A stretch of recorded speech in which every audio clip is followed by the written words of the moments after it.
Você sabia que teve empresas que ajudaram Hitler a identificar cada um dos judeus na Alemanha? E que se não fosse elas, nada disso seria possível? E outras empresas ajudaram a fortalecer o seu exército. E se não fosse também a ajuda delas, Hitler nunca teria chegado onde chegou. E você quer saber quais são essas empresas? Amigas ocultas de Hitler? Fique no nosso vídeo até o final que você vai ter uma surpresa muito grande ao conhecer cada uma delas. O meu nome é Aaron Rodrigues, sou apresentador do canal Curiosidade da História e se não é inscrito, se inscreva aí, sempre trazemos conteúdos importantes para a sua informação, de suma relevância e se puder, até compartilhe nossos vídeos, que é muito importante para que outras pessoas fiquem sabendo de todas essas informações e também para que nosso canal se mantenha no ar. Então vamos para o vídeo.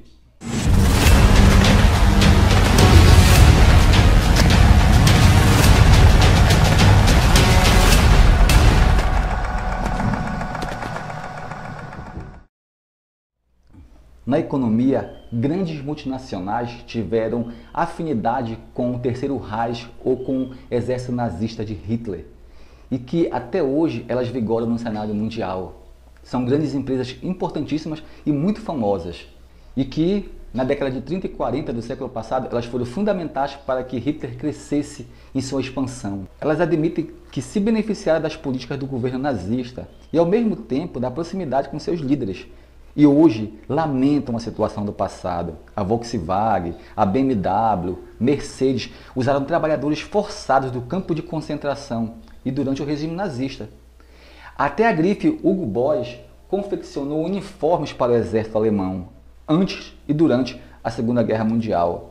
E hoje essas empresas com outras direções financiaram estudos para saber do seu passado e tentar descobrir esses assuntos macabros que permeiam a sua instituição.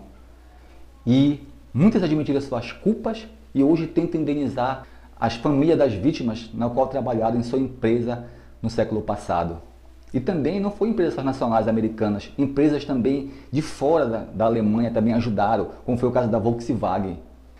Na construção da fábrica havia falta de trabalhadores, levando a empresa a utilizar mão de obra estrangeira, vinda da Holanda, da Itália, da Bélgica e Dinamarca. Em 1940 chegaram 300 polonesas, as primeiras trabalhadoras forçadas desse local, e logo a Volkswagen passou a utilizar grande parte da mão de obra do trabalho forçado entre prisioneiros de guerra, civis, estrangeiros e pessoas vindas do campo de concentração. Segundo notícias que 5.000 prisioneiros do campo de concentração foram obrigados a trabalhar na Volkswagen de forma forçada. E a BMW, que empregou prisioneiros, nas décadas de 30 e 40, ela afirma que utilizou mão de obra de prisioneiros para a sua empresa. Mas atualmente, em 2016, ela admitiu que sente muito por isso e que procura reparar os danos causados às famílias desses prisioneiros que foram trabalhar na sua empresa de forma arbitrária. E a empresa disse ainda que desde 1980 publicou livros, documentos revelando detalhes do seu passado. Ela não quer esconder isso de forma alguma que ela falou. Se errou, ela tem que pagar por isso. E o grupo BMW está encarando explicitamente esse capítulo sombrio do seu passado. E afirma também dizendo que ajudou a fundar a organização Lembranças, Responsabilidades e Futuro, que indeniza trabalhadores forçados durante o regime nazista ou suas famílias. E a Mercedes-Benz também, que afirma que utilizou mão de obra na construção de avião para o exército nazista. E ela também fala que esse passado, que não tem como esquecer, ela também tenta encontrar meios que ajudem essas famílias a reparar o dano sofrido pela empresa, pela direção dessa empresa durante o regime nazista. Presos de campos de concentração eram monitorados pela SS sob condições desumanas. Eles eram emprestados para as empresas em troca de dinheiro.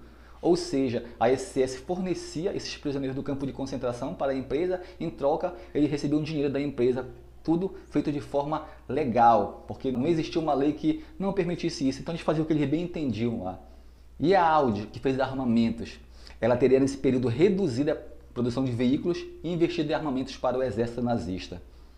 Um estudo sobre seu passado divulga que em 2014 ela revelou dados sobre o seu trabalho forçado pelo Auto Union. Na primavera de 1945, a Auto Union tinha aproximadamente 17.300 trabalhadores forçados e mais 3.700 prisioneiros do campo de concentração trabalhando em suas fábricas.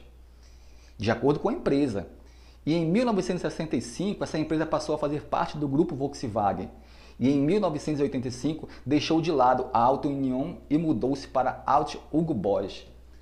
E começou a confeccionar roupas para o exército nazista. Hugo Boss, o presidente dessa empresa, ele se filiaria em 1931 ao Partido Nazista e desde lá passaria a confeccionar uniformes para esse exército. E hoje a empresa se arrepende profundamente por esse seu ex-diretor de ter feito o que fez e pretende também colaborar com investigações a respeito disso e ajudar no que for preciso. Quem não lembra daquele comercial? Se é Bayer, é bom. Comercial de Baygon, né? Pois é, a Bayer e a BASF, elas comercializaram, ajudaram o exército nazista com gás. Sabe aquele gás que usava no chuveiro, famoso quando a pessoa ia tomar banho e achava que ia cair água e cair gás, e eles morriam intoxicados? Pois é, esses gases eram fornecidos pela Bayer e pela BASF. E a empresa de alimentos Dr. Oetker? Essa empresa do Dr. Oetker de alimento, ela financiava o estudo mostrando que existia uma raça superior, que no caso era a raça ariana. Mesmo antes da guerra, a empresa lucrou com a militarização da Alemanha, fornecendo alimentos para as forças armadas e também com um processo de arianização. É aquilo que eu falei anteriormente, ela financiava estudos que comprovavam a superioridade da raça alemã, os arianos, com relação às outras raças. Por isso que Hitler tinha que conquistar o mundo.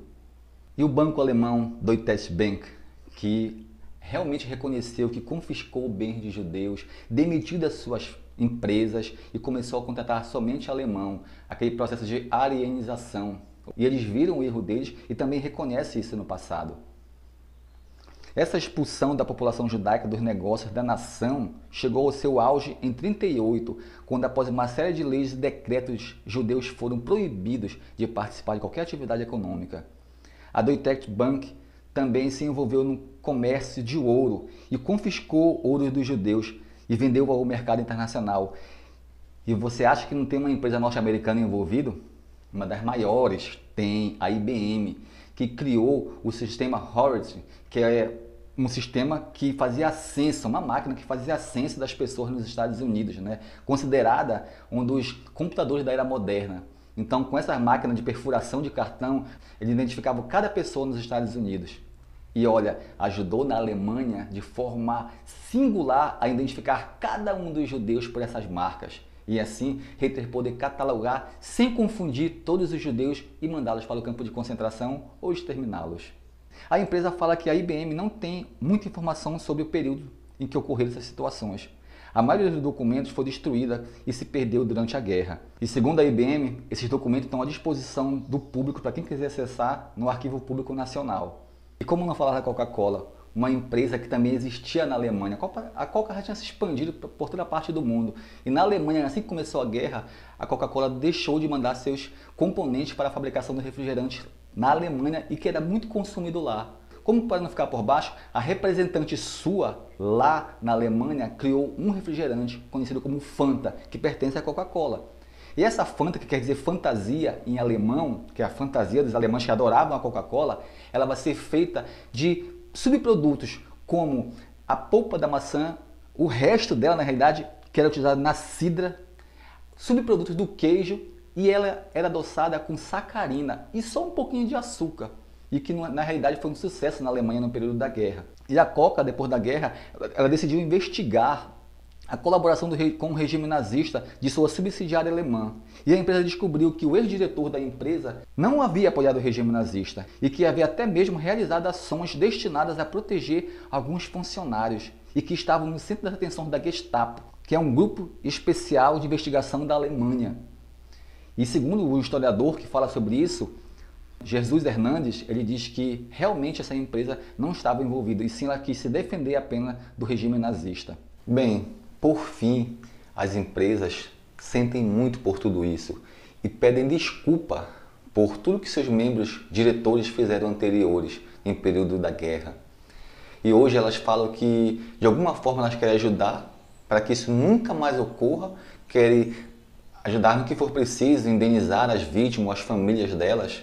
De alguma forma, elas dizem que querem consertar o erro e pedem profundamente desculpa por tudo que aconteceu. E eu lhe pergunto, O que você achou de toda essa história? Deixe nos comentários, isso é muito importante para entendermos o que você pensa e o que você sabia sobre isso. Até o próximo vídeo e um grande abraço.